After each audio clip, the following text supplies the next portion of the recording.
It is the first ever Baseball Insiders live broadcast with our hero, my hero, baseball's hero, the one and only Robert Murray, who just put out a tweet on the first ever baseball broadcast of the Baseball Insiders and didn't even tweet his partner. Not even a word. Try something new. Not with me and my buddy at the Carm. Try something new. Like we're a I don't know, a great popsicle or something. I like an apology out of you to start the show, Robert. Good to see you, Bert. Hey, good to see you too. You should know by now. I'm always been a me guy, so I mean, you shouldn't be too disappointed. You tend to cover it up well. I always thought you were about the we and not the me, but if that's how you want to play it here to start our first ever live broadcast, that's totally fine. We are excited to connect with all of the baseball diehards out there. We're doing so that I would consider this counter programming because it is NFL schedule release day. But of course, there are actual baseball games, so that probably should be able to work. And we've got some trade rumors that we're going to start with, or potential trades that are coming. So I think this is bold, Robert. We're also going to have a baseball movie conversation coming up here. And Kurt, by the way, in the chat here, appreciates honesty. It's as you know, clearly, I've always been a me guy is resonating. So, all right, let us talk about Xander Bogaerts, whose name is out there, Bert. We mentioned him on the pod earlier. By the way, we do 2 pods a week here on the Baseball Insiders, and we will go coast to coast on all trades here. So if you want trade talk, we'll get to it. But we're going to start with Xander Bogaerts. Don't worry there, SJ2P5PB. We'll get to your Cubs talk as well, because I definitely have thoughts there. But all right. Xander Bogaerts for the start here, Bert.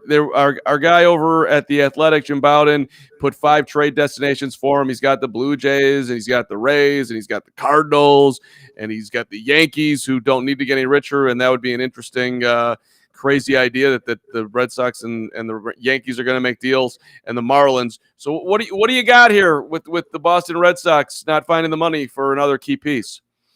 Yeah, I can't see the Red Sox, if they end up trading Bogaerts, I can't see them trading him to a division rival. So I'm going to rule out those 3 teams, even though, I mean, I know Chaim Bloom, he's always going to want the best deal. So any trade package, if it comes from a team in the division, I'm sure he's going to have to be blown away.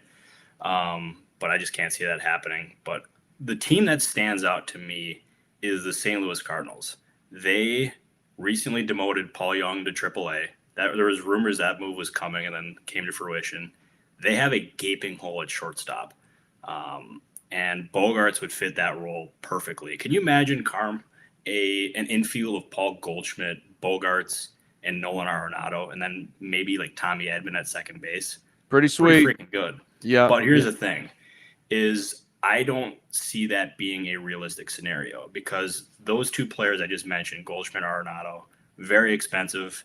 And then adding another big contract in Bogarts. And he's going to command an extension too, because he's most likely going to opt out after the year. Adding a third one like that, I can't see the Cardinals doing that, because they like having flexibility. And then the prospect haul is going to take.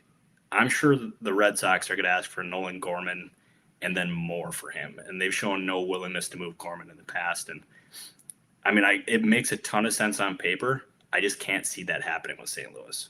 Gorman, for the record, if you're not following the Cardinals pipeline, and I know as a Baseball Insider listener, most likely you are a diehard, but that's their top prospect. So it's always, to me, it's interesting, because if you're the Red Sox, you would think you would pay your top guys. But it's a double win, right? If you're looking at it from I'm getting rid of somebody who I don't have to pay, and then I'm getting a top prospect who I also don't have to pay for a period of time. That obviously that's very, very, very enticing to the Boston Red Sox in this particular scenario. Cardinals need a shortstop, though. If it's not Bogarts, who else do you think is going to pop up there? Paul DeYoung's in the minors. You want to gander a guess as to where St. Louis is going to go because they're right there with Milwaukee as expected. Yeah, so I mean, you can have a short-term fix. You can have Ahmed Rosario with the Guardians. although I don't know if they're going to be in a position where they want to sell at least too aggressively. Another one that popped up in my head during the season was Alberto Mondesi with the Royals, but he's always been hurt and he's struggling this year. So I don't know if that's going to be the route they go. If they want to look long term, and let's say that Arenado opts out of his contract at the end of the year, becomes a free agent, goes elsewhere, they're going to have the ability to end up adding a significant piece. And you have Carlos Correa, who might be a free agent again. You have Trey Turner, who might be who's going to be a free agent if the Dodgers don't re-sign him. So they're going to have options. Last year, they ended up passing on all the top shortstops. Actually, they did not really pursue any of them just because of their belief in DeYoung. Oh, yeah, Mondesi did tear his ACL. Good call there by Jacob. And it's they did not pursue a shortstop last year, as I said, because of their belief in DeYoung. But now that DeYoung's out of the picture, or most likely out of the picture, then, I mean, maybe they end up doing it now. Yeah, and by the way, this show is for you, and we love people like you, Jacob, jumping in there, correcting Bert. That's an amazing moment in the show at the early going, your first ever live baseball insider. I think Robert's flustered right now. Look at him. You got him on the run. But so we've got a bunch of people want trade rumblings here. Let's start with our first guy, which is any Cubs trade rumblings. We talked about this on Monday too. Yep. The Cubs, for whatever reason, have not extended Wilson Contreras or traded Wilson Contreras. And then there's other guys out there that just don't fit on the Cubs right now, like Jason Hayward. You would think that he would go somewhere else, even though the Cubs would have to eat some money. Are you hearing anything with the Cubs at 11-19 at the bottom of, or not quite the bottom because of the Reds, but certainly going nowhere? Well, hopefully they don't get below the Reds. Otherwise, things are going to be really in bad shape. But so they have two obvious trade candidates to me. That's Wilson Contreras, as you said, and Kyle Hendricks. And, I mean, you could also put Wade Miley in there, too, because he's on a one-year deal. So, I mean, they have tradable guys, but from what I can gather, they're not in sell mode quite yet. I think we're going to end up having to go for about another year or another month or two until they get to that point, I should say. But Contreras is going to be really attractive to these contending teams that need a catcher. I know we've talked about it on Monday's episode where the Cubs ended up maybe holding on to him too long. And last year they could have gotten a lot more for him, and I know he's going to be under contract for another 2 to 3 months for a team that's interested in him.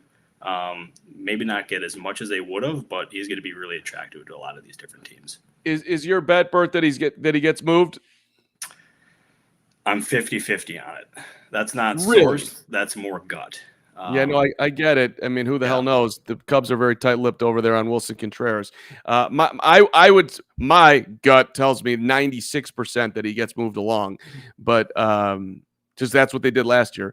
And for the record, right now from that Cubland, Javi Baez is hitting 225 with the Tigers, and they've won 9 games. Chris Bryant's injured with Colorado. The only guy that's been doing anything is Rizzo with the Yankees, which we'll get to the Yankees in a second here. Jacob Bradley wants to talk about the Mariners and their excess outfielders. Any thoughts on Seattle? I don't know if that's like slightly tongue-in-cheek there with Jacob. Go ahead. Yeah, no, they got some really talented guys. They got Julio Rodriguez, and they also have Jared Kelenic. I know Kelenic got off to a bit of a slow start, but the Mariners believe in him big time. And they're not going to lose patience with him. He's here to stay. So, I mean, obviously those two candidates, those guys are not going anywhere. They're going to be part of the long-term foundation with the Mariners. The one guy that has interested teams a lot in the years past has been Mitch Haniger. And I don't think the Mariners are going to move him. I just can't see that being the case, but I'm sure teams are going to be calling like they did last year. Because I remember I asked somebody with the Mariners last year, like, who's one of your hottest trade candidates? And his response within seconds was Mitch Haniger. So teams are going to be calling. I'd imagine they hold on to him just because I know after the moves they made this offseason, like, they want to contend. And they had that rough stretch there, but yeah, I just see them holding on to Haniger because he's really important in that clubhouse. Bert, I just want to tell you something right now because we've been doing the Baseball Insiders for I don't know how long now, 4 months, 5 months, whatever it is. Yeah. And this is our first ever live show. Being able to deliver you right to the people just feels so right to me. It's just this. Oh my gosh. I think this is exactly where we should be, because I think people want to talk to you, buddy. And yeah, so, I can tell. I can't believe people actually want to talk to me. Carl, don't say that. That's no. Of course they do. Of course they do. You're Robert Dan Murray, the hottest young baseball savant out there. Dr. Ink wants to know, how are the Padres going to fix their outfield? Let's go over to San Diego. Welcome to the very competitive NL West. Yeah, I'll tell you, the Padres, they are a fascinating team because, like, I did not have – I know we're going to talk about it in a little bit, but I did not have Robinson Cano on the radar for them. But he's actually – so from what I've gathered this morning, he's got a pretty good relationship with Fernando Tatis, and, like, that was part of the reasoning for him to go there. But with the Padres, I have learned that A.J. Preller leaves no stone unturned. And I can already say, like, even in spring training, I'll tell you, I had a lot of people in baseball tell me that Preller was trying to be really creative. And he was discussing a multitude of different scenarios. I'm sure that's going to end up being with the outfield. I don't have any options that have been discussed quite yet. Also, Kurt was right. I did see the Southside Showdown mug. Yeah, I see it. Yeah, baby, right here, buddy. Check it out, right. Southside Showdown. We could talk a little White Sox if you want. I'm drinking. This is a water product, by the way, not even coffee. I'm just hydrating during the show. Thank you. Hey, cheers to that, baby. Always got to hydrate on the show. That's all we do. Yeah, that's right. You can't look this good without an excessive hydration. Are you done with the Padres? Yeah, but I'll just tell you, like, Preller. He'll be. I won't say just like for the outfield position, but it just goes for his roster construction. He'll try to be as creative as he can. Yeah, what's going to happen with Eric Hosmer? So, boy, I'll tell you, Carmen, that one is complicated because. Yeah, I know. Yeah, I mean, they tried to trade him for 2 years now, have not been able to move him. Like, okay, so that deal. Okay, here's some insider scoopage for you on Hosmer. So that deal with the Mets that they were discussing, like, the Padres thought that deal was done, and the Mets, they were just waiting for the Mets to, like, finally say yes and get Steve Cohen's approval, but Cohen never approved that deal and ended up getting shut down, and it left the Padres in scramble mode. I know the Padres were not very happy about that, and you know what? I mean, it didn't end up happening, and Hosmer's been great for him so far. So. Right, he's having a great year. And, here, two things. Number one, I know Mets fans are happy right now running the NL East and Steve Cohen and spending all the money and whatever. I just my 1 5-second. I can't stand the fact that guy is being successful. This dude is guilty of insider trading, and how he got his money is extremely just uncomfortable to look at, and now he's just running baseball. And the fact that, like, hey, Steve, is it all right if we want to get – what does he know? But I get it. He's the owner, and so we got, like, Jerry Jones Jr. over there with the Mets. Is anything I just said unfair there, Bert? Do you have any problem with anything there?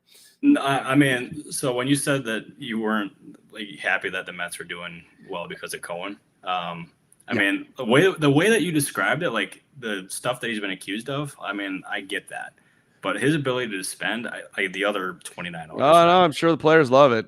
The other 29 owners are going to not agree with this, but, like, he's good for baseball because he makes it more competitive. Like, having the two New York teams be really good, Carm, like, that's freaking unbelievable for baseball. So, may not agree with everything that Cohen does, but, like, he's good for baseball. Hey, I mean, okay, all's fair in love and war. My guy Matt Millay is asking, is Yelich back or just on a hot streak? What are you reading the rundown over there? Yelich with the hitting for the cycle against the Reds yesterday, and Christian Yelich, by the way, has done that against Cincinnati 3 times in his career. So, and he's only had cycles against the Reds. Of course, the Brewers did lose that game, 14-11.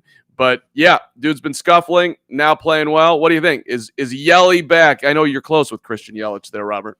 Yeah, I would not say that Yelich is 100% back, but what he's doing, like, last year, you ended up hearing Brewers people, they were expressing optimism about him behind the scenes, and they were thinking that he was basically on the verge of an outbreak or a breakout, I should say. Don't say Yeah, that was bad. That was a bad word choice, especially in Yeah. the day and age we're living in now.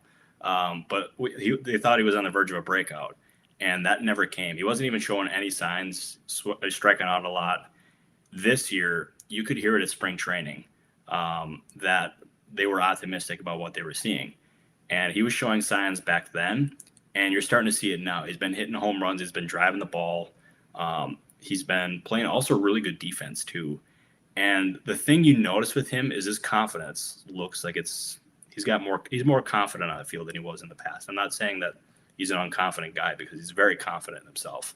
But he's starting to string together some really good at bats. And like, he may not be that MVP version of Christian Yelich again. Actually, Hunter Renfroe said the other day after his third cycle that he looks like MVP Yelich. So maybe, I mean, you never know. But it's good to see that he's showing these signs again. I don't want to say he's 100% back, but like, this is a much closer version of Christian Yelich than the Brewers expected to see when they signed him that extension. Christian Yelich is cool. He's got swag. I enjoy Yelich. I don't know how did you guys become buddies there, Bert? Just covering the Brewers for The Athletic for a couple of years. We hit it off, and I mean, every time we see one another, we end up just chilling and talking and catching up. And yeah, he's just a good dude. You can't and shouldn't, but I'd love you just to record one of those convos. And can you get a one-on-one with Yelich? Bring it to the show. That'd be awesome. No pressure. All right, whatever you want, Carm, just for you. Well, hey, do it for the show. Do it for your 50% too. Just a couple. Let me address Johnny's comments here in the chat. Moving Willie would be so dumb. He's the heart of the Cubs. Do you think the Cubs will be more competitive next year? Hey, I get it. Heart and soul. I have no problem with the Cubs keeping Wilson Contreras. However, the Cubs are a long way away to answer your other part of it. Do I think they'll be competitive next year? And Bert, feel free to chime in here. The answer to me on that is an emphatic no. I think they are a significant way away. Now, there are some positive signs going on in the minors. Caleb Killiam, who came over in the Chris Bryant trade, is dealing at AAA. Pete Crow Armstrong is looking like he's the real deal. But this is similar, and I don't think you have the high-end talent they had back in the day when it was Chris Bryant coming along, when Javi Baez was already in the big leagues. I don't know if they have quite those guys, but that's what they're trying to do, and they're going to get another, hopefully, if you're a Cub fan, high-level pick this year because they're going to be at the bottom of the league. Yeah, no, I'm right there with you. Like, I think everything you just said is dead on. But I'll tell you, I mentioned it on the last episode, and I'll say it again because I had a couple people text me after they listened to what we said about Pete Crow Armstrong. That guy is going to be a star, Carm. Okay. Cubs are salivating at what they have there. And I've heard it basically ever since he was taken by the Mets that he was on the verge of stardom. And the fact that Jed Hoyer, in his first really year of trying to rebuild this team, was able to get Pete Crow Armstrong for a couple months, basically a cup of coffee of Javier Baez. Like, that was a hype. Props to him, because like, that is going to be a foundational piece for the Cubs for the next decade. I'm actually getting more impressed with Hoyer on the Bryant trade because San Francisco wouldn't give up anything. Okay, fine, we'll take your number 9 prospect, and the guys. I mean, he throws very hard, Killian. I was watching some of his stuff. Jacob Bradley back in here with, do the Angels have the means and or desire to add a starting pitcher for the playoff run? The Madden Fighting Angels have been one of the better stories in the early season here. Yeah, they absolutely have. And I'll tell you, like, they were optimistic when they signed Syndergaard and Lorenzen that they would end up having a much better rotation. And lo and behold, it's been much better this year. And Syndergaard's been brilliant. Great on Twitter too, by the way. His beef with Richard Staff is one of my favorite things on Twitter.com as we speak. And Lorenzen, they signed him to a 1-year deal, and hoping that he would end up being a candidate to break out as a guy who was going to be a starter and not bounce between the rotation and the bullpen. And that he's been exactly that. And also, when you have the San Francisco Giants also pursuing you in free agency, odds are your metrics and like everything, like you're gonna end up being very good, because Farhan Zaidi, he knows what he's doing. And Lorenzen was a target of the Giants, but the Giants ended up filling the rotation holes. and then Lorenzen ended up going over to the Angels. I would expect the Angels to be looking at another starter. I would expect them. Actually, I saw Jim Bowden mention them as a possible destination for Xander Bogaerts. I know they, even in the offseason too, after, I want to say it was after the lockout or even before the lockout, they were investigating like some of the big names in the market. And it kind of caught me off guard because I thought it may have been a smokescreen, but their front office there, they leave no stone unturned. So I'd imagine that's going to be more of the same, but they'll always be focusing on pitching because, as they've seen in the past, not having enough pitching depth can kind of really derail your season. That's always been the case. Ryan's got an interesting part in the Bogarts thing. He's got the no trade. So, yes, he has power on where he could go. And then asking the question, why would a team offer their top couple of prospects in that situation? Fair question too. That's why a lot of trades have not happened, because teams have been holding on to their young capital because it's super valuable. Yep. You want to respond to Ryan? Yeah, I mean, you're spot on with that. And I would imagine Bogarts, he's obviously, teams that are going to be looking at Bogarts are not, they're going to be contending teams. They're not going to be out of the playoff race. And like that is going to put him in a good spot in free agency. And he's going to try to identify the team that has a very good chance of making a deep postseason run. And one of those teams would happen to be the St. Louis Cardinals. Just because, right, like if you added a really good shortstop to that team, they have a shot to be not just the best team in their division, but like in the conversation, at least close with the Dodgers or another team. So, I mean, postseason performance pays, Carm. So, yeah, I mean, when the money's be intriguing for him. Yeah. No, I get it. All right, here, let's we'll keep rolling through the chat here. So you got questions, feel free to weigh on in here. But let's move along here on our own amazing rundown. You wanted to have a discussion on what's actually wrong, which is interesting, but what is wrong with the having a pretty damn good season? That was tongue in cheek, Carm. It was it? Because no, that was tongue in cheek. Like okay. Because I thought you thought that the 29 Dodgers should be like 23-6 with the talent and their 78 on the plus side run differential. So you're just here to salute the Dodgers doing Dodger things once again, huh? Yeah, that's exactly what I'm doing here, and it's what they've been able to do, being 20-9. And not click on all cylinders, Carm, it's freaking scary. And I've had a couple of people mention this to me in conversations over the past couple of weeks, is that if they're not playing to their potential right now at 20-9, what does it look like when they are at full strength? What's that record look like in the end? And I'm just 120 wins, Bert. That's what it looks like to me. Wait, is that a real number or no? No, it's you said their full potential. Yeah, I mean that's 120 and 42. I think the math on that checks out. Yes, you can win 120 and 42 more would get you to 162. What'd they win last year? It was 108 and 107. 106. 106. The Giants had 107. Yeah. I mean, I mean, I'll say 112. Yeah. No. Sure. Yeah.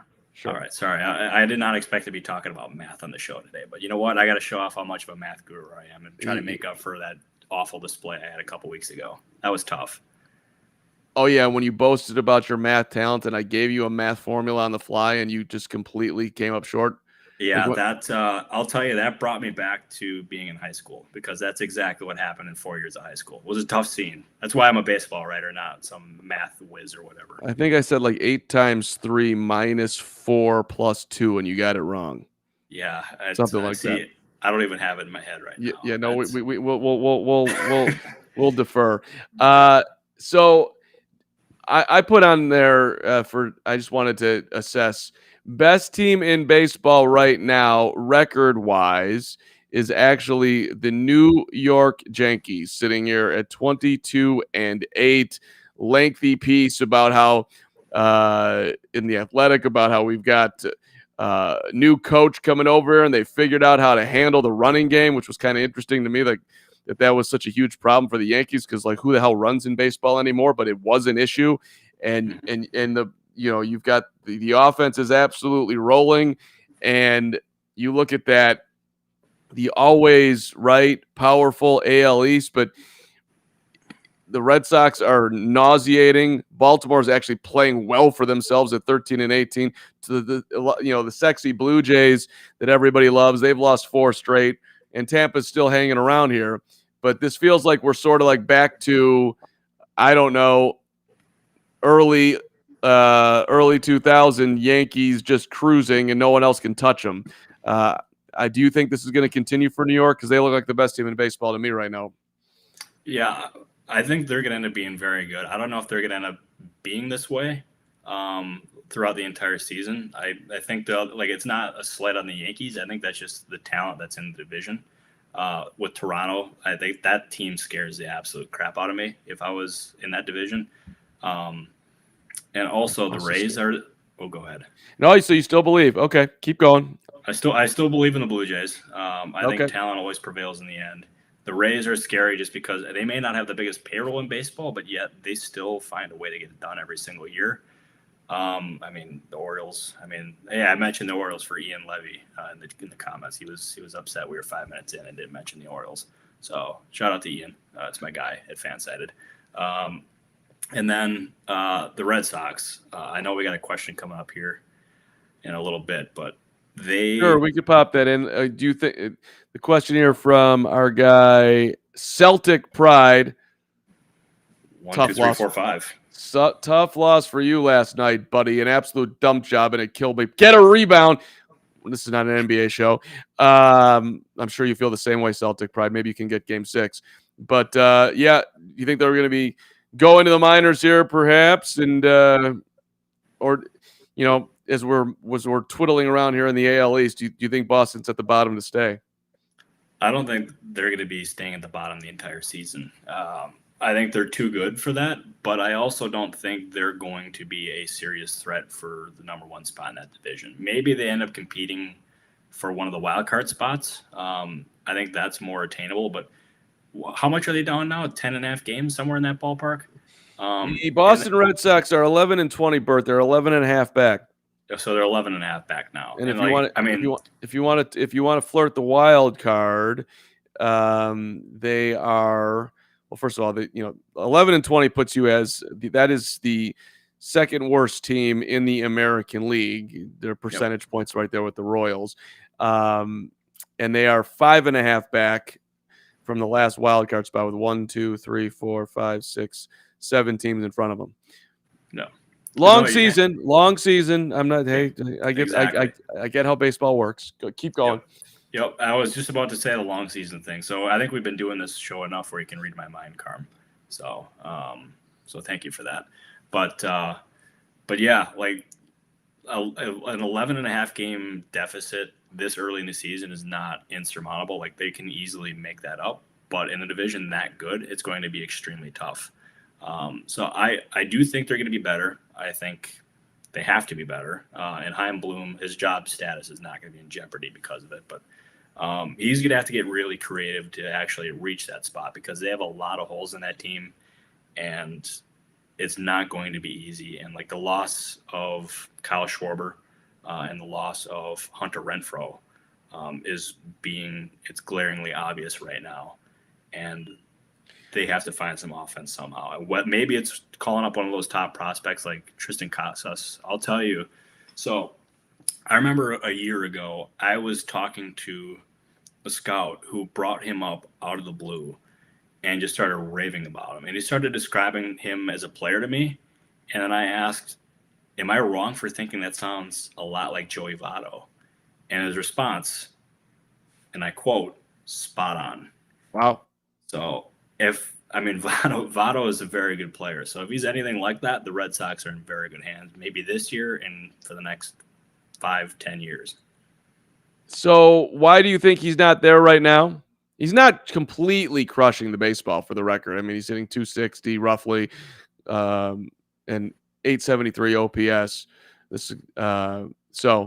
But I don't know. You want to weigh in on why he's not there right now? Same thing with a lot of the other top prospects. Is these teams want to get them more seasoning in the minor leagues. I mean, obviously, some of the service time manipulation thing is going to be a conversation with when it comes to calling out prospects this early in the season. But he could use some more seasoning, from what I've gathered. So I think that's the primary reason right now. So one of the things that Bloom said was that he said it really interesting and great developmental last year, but just because of how it was broken up with the Olympics, moving levels, he wasn't necessarily in one place for long enough to really have the league make a lot of adjustments to him, and then for him having to adjust in return. That's an interesting thing. Like, we want you to have success, we want you to then be figured out, and then we want you to adjust, and then we'll think that you're ready to come up. You're 22 years old. That's almost old school right there, right? You don't. Oh, absolutely it is. Yeah. And also the thing you just mentioned, 22 years old, Carm. I mean, he's still very young. I think a lot of the people like sometimes forget how young these guys are, and not everybody is a Fernando Tatis Jr. who signs a $340 million contract when he's 21 or 22 years old. So a little patience with Casas will be good, but I'm very confident that Red Sox fans will not be disappointed when he's called up. There is a lot of optimism surrounding him, not just with the Red Sox, but around baseball as a whole. Left turn here, leaving Boston, going all the way to the West Coast because I've seen it in the chat and it's been all over Twitter today. Robinson Cano and the Padres. Thoughts, Bert? Most people think that. I mean, that name is that name, so you get excited that maybe you can uncover something. It looks like Bert's looking at his phone and something major is happening over there. But do you like Robinson Cano to San Diego as something that can happen? And actually, let's just leave it at that. Do you think it's going to happen?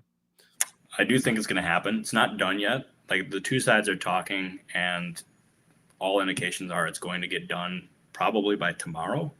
And I think he does have a place on the roster even when Tatis returns, just because he's another left-handed bat off the bench. And he also provides a veteran presence. Like, I know his reputation around the game is not that. So actually, let me rephrase this. His reputation among fans is not great, nor should it be, because if you're suspended twice for PEDs, like, your legacy is tainted. I don't think there's any other way around it. But inside the Mets locker room, he was a really respected guy. Like, they looked at him as a leader, but the performance there just was not enough to warrant keeping him, especially on the salary that he was making. And the Mets, lo and behold, they ended up cutting ties with him. And when he was a free agent, he wanted a major league opportunity, and the Padres are providing that. But a big thing with him is he's not going to be signed to much.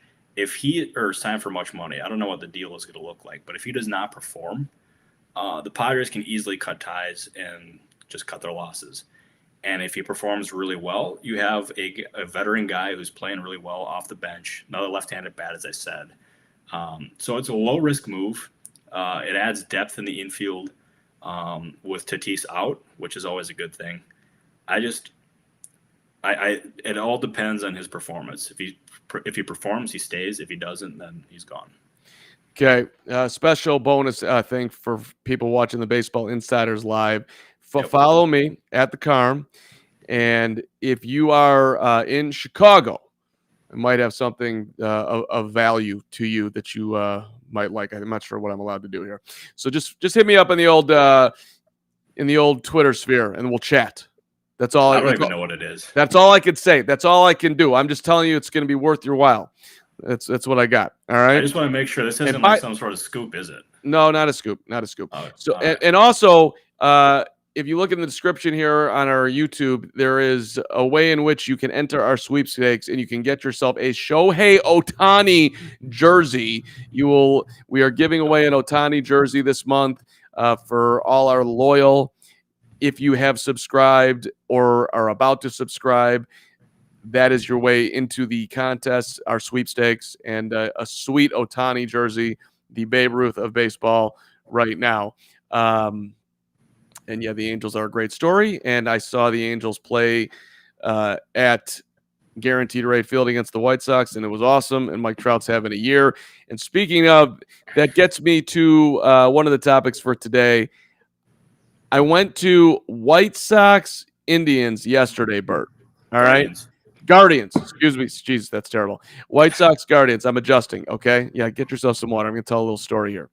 And so, I don't take many days off, but I'm like, I got invited in scout seats, which is all you can eat, all you can drink. You're right behind home plate. You can't beat it. So I'm like, I'm going to take the afternoon off. I'm going to burn a half a vacation day, and I'm going to go on out and see some White Sox Guardians baseball. And I'm going to report back on the Baseball Insiders in our first ever live show. So I went over to CHGO yesterday, thanks to those guys having me on there, talking with my guy Adam Hogue and Nicholas Moriano, who I don't know if you know Nick, but he used to be with us over, a great guy.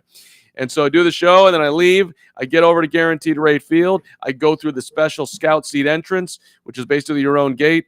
You walk right into the dining room. There's all the beautiful food is out, Bert. I'm in line at the buffet getting myself some carved meat, and the guy next to me is like, I can't believe the game's canceled today. And I look at him, I'm kind of smiling like, what are you talking about? And I'm like, you kidding? He's like, no, the game's canceled. I'm like, are you kidding? Like, we went back and forth 3 times. Are you kidding? I am not kidding. Carm, co-host at the Baseball Insiders. Game canceled. Indians, Guardians, that's twice. Guardians, coaches, COVID, done. So I went to the baseball game yesterday to have lunch and leave. And so, worst experience you've ever had at a baseball game, feel free to throw it in the chat. It wasn't a completely terrible experience, but that's the first time I've ever gone to a game expecting to see a game. As a fan, I've got one in a working thing that I can get to, which is a little more on the tender side. But as a fan, to sit there and hang out, and then I had to go back to my table, and they're diehard baseball fans. I had to tell them 5 times that, no, I'm telling you, look at your phone. Game canceled, over. We had lunch, and then they kicked us out, and we went home. Yeah, at least you had the meats, though, Carm. That's it. It could have been a I worse ate like a pig. That's true. What did you all have? That's my first question to you. That's my very important. They had a pork shoulder and they had some like fresh bread, so you can make yourself sort of like a BLT kind of thing. Then they had, I had it all, Bert. I had it all. I don't know. They got there was different salads. There was different noodles. There was the dessert product. I went for the red velvet cake. My invite must have gotten lost in the mail. Yeah, no. Hey, come on back. You can come anytime. So it. What's the worst experience you ever had at a baseball game? So there's 2 options that I'm going to choose from, and okay, I'll just go with one of them because I don't know if the other one's going to want me saying this publicly. But it was a few years ago. Also, before I forget, I want to give a shout out to Jacob Bradley in the comments for saying that he subscribed after watching our first live show. It's my guy right there. I've always been a big Jacob Bradley guy. So thank you for that. And Jacob's got another question that we can get to in a second. Appreciate you, Jacob. Thank you. Big time. But it was one of my first weeks on the Brewers beat, and I'm sitting in the press box, just chilling. I'm wearing these brand new light blue Cole Haans. Like, I'm feeling good. Life is like, we're gleaming. And all of a sudden, I hear people yelling in the press box as Lorenzo Cain is batting, and I'm like, why are they yelling? Because I have my noise canceling headphones on. And I'm trying to write a story, and all of a sudden I look up and Cain hits an absolute rocket right at me in the press box. I look up, the thing's probably 15 feet from me. I put my hands up to try to catch the thing like an absolute dummy. It hits me square in the hands. I drop it, but like the velocity and like the power behind the baseball lifts me up off my feet, and I fall back, and my light blue Cole Haans are like sticking up straight in the air. And I hear like the loud ooze in the throughout the stands. And all of a sudden I look down at the dugout, and I see Craig Counsell, I see Ryan Braun, I see Christian Yelich, I see all these guys looking at me and laughing. And I'm like, oh shit, this is not good. And So I get the ball, I toss it to a fan. So all is good there. And then after the game, I'm thinking everybody's forgotten about this, but me, I'm just mortified on the inside. And I walk into the locker room and I see Ryan Braun and Yelich. They're standing right there, talking to each other. Then they see me, and they come up to me, and Braun says, "What was the StatCast on that ball, Robert?" And I'm like, son of a beach ball. It was tough. My ego was bruised that day, but it got me in with the boys in the locker room. And every time a foul ball has come at me since, I have not tried to catch it. How close is the that lower deck? So it's in the second. Wait, are you talking about the press box? Yeah, that's where you were, right? Yep, I was in the press box, first row on the far right hand side. It's the second level. So it's pretty close. So it's not like it's one of those stadiums where you're basically up in the skies or in heaven. But yeah, that was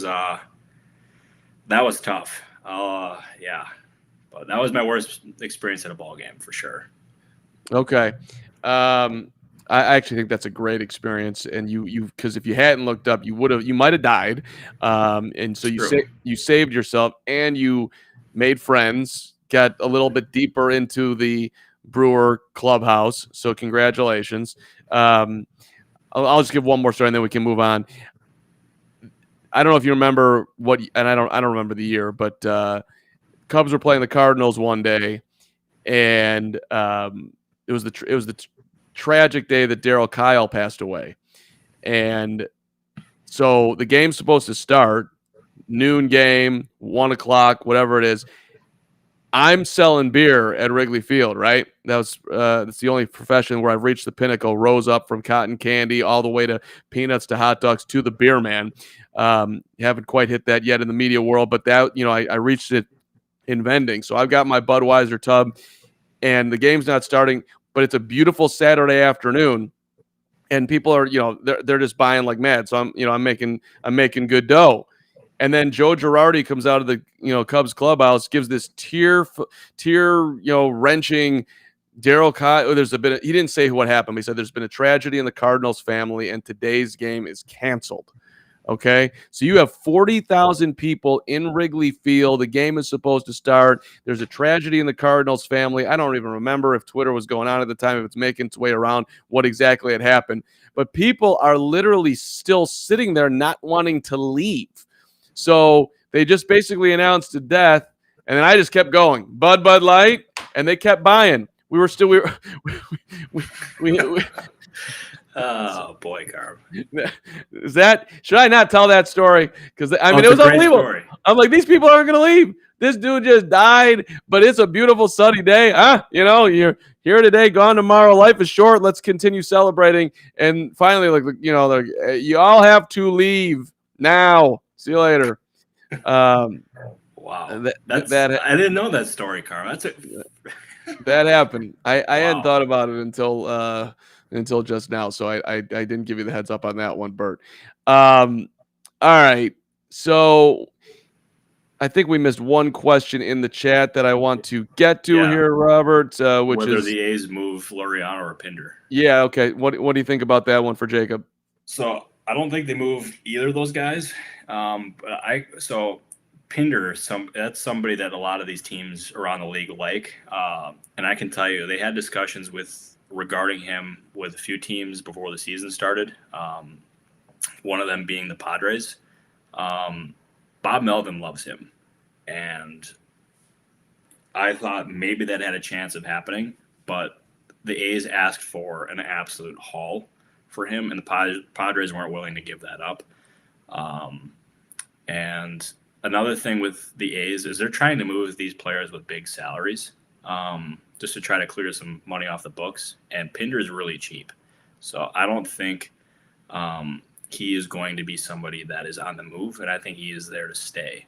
And as Celtic Pride, 1, 2, 3, 4, 5 just said, the most likely piece to go is Frankie Montas. And he's going to be the player we talk about perhaps most on the Baseball Insiders as a trade candidate, because every team that needs a frontline starting pitcher or just starting pitcher as a whole is going to be interested in Frankie Montas.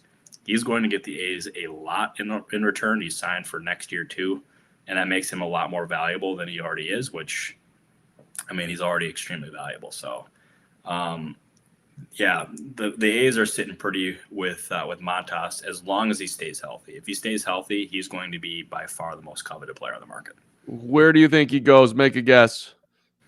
Oh God, I'll put you on the spot, Bert. That's what I do. Make a guess. Top three. How about a top three? So I know they had discussions with the Yankees about him. I'm not even going to give you a top three just because like there's so many teams in. They talked to the White Sox about him, but those discussions basically went nowhere after the A's insisted on Andrew Vaughn being the deal. They talked to a lot of these teams, Carm. Twins were another, actually, I should say. So I would expect those teams to be in once again, especially with the Twins being a surprise team to start the year. Maybe they try to go for it or try to make a nice postseason run for this year and also next year. But yeah, that market's going to be nuts. The resurgent Mariners, if they ever get there, they're not giving up George Kirby for him, are they? No. I'll tell you, George Kirby, like his debut the other day was freaking good. Mariners, they got a lot of that young talent, Carm. Like that is a team.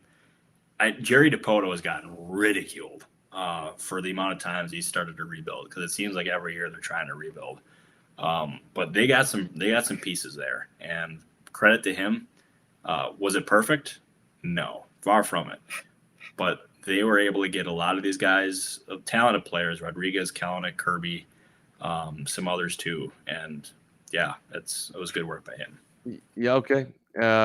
Seattle's been a disappointment to this point in the season, but hey, perhaps the future is somewhat bright. How about that? Can we go somewhat bright for the Mariners? I don't know.